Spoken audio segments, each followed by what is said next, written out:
Nul n'a le droit d'effacer la mémoire d'un peuple, car un peuple sans racines est un peuple sans avenir. Salutations à tous. Aujourd'hui, je voudrais vous parler d'un peuple ancien, d'un peuple noir, les aborigènes. Les aborigènes, nous les connaissons lorsque nous visitons l'Australie. Il y a près de 50 000 années en arrière, les aborigènes, peuple noir, se sont installés dans cette partie du globe. Dans les récits officiels, il est question qu'ils viennent de l'Asie. Mais lorsque nous regardons leur race, leur peau, nous voyons qu'ils sont bien noirs. Or, le peuple noir est principalement venu d'Afrique, ou habite principalement en Afrique. De cette Afrique ancienne ou antique. Alors, ces peuples, avec le désir expansionniste de voir le monde, d'explorer les régions lointaines, vont donc décider, venant de part et d'autre, vont se retrouver dans cette partie du globe.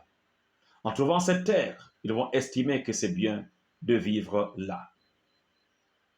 L'histoire donc nous renseigne que plusieurs années avant l'arrivée là des Blancs venus donc de la Grande-Bretagne, vivait une colonie où vivait un peuple nombreux de 10 à 20 millions de personnes qui trafiquaient entre eux, qui commerçaient.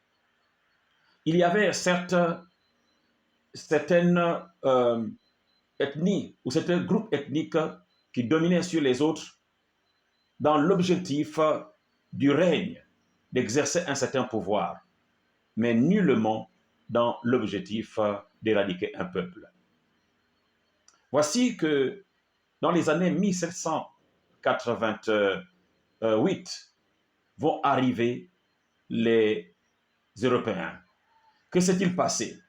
La guerre de sécession donc va s'achever aux États-Unis et l'Angleterre, voyant que les criminels qui étaient donc revenus, les criminels vont commencer, les escrocs vont commencer à grossir les prisons de l'Angleterre, ou autrement dit de la Grande-Bretagne. Et le roi ne sachant plus où mettre toutes ces personnes, alors ils vont devoir chercher un endroit où stocker, où amener ces personnes. Ils trouveront bien sûr une prison à ciel ouvert. C'est alors que près de 1500 personnes vont s'embarquer dans cette premier voyage. Ils vont faire environ 8 mois de traversée. C'était tellement pénible. Ceux qui ont volé peu de choses ou ceux qui ont commis des crimes vont se mettre dans le même bateau et vont aller donc, après 8 mois, arriver dans cette terre qui s'appelle l'Australie. Arrivés donc en Australie, ils vont donc être libérés, vont vivre là. Et petit à petit, ils vont donc se libérer, ils vont commencer à cultiver. Et là, ils se rendent compte qu'il y a un peuple noir qui habite depuis fort longtemps, qui sait vivre là. Le peuple condamné, ce peuple criminel qui arrive de la Grande-Bretagne, va alors commencer un processus, non pas de coopération, mais d'éradication.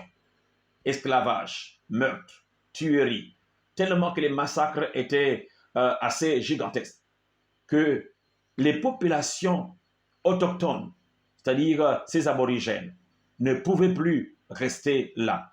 Ils vont fuir dans les forêts, cherchant à mieux fuir, à mieux garder le peu d'héritage qu'ils avaient.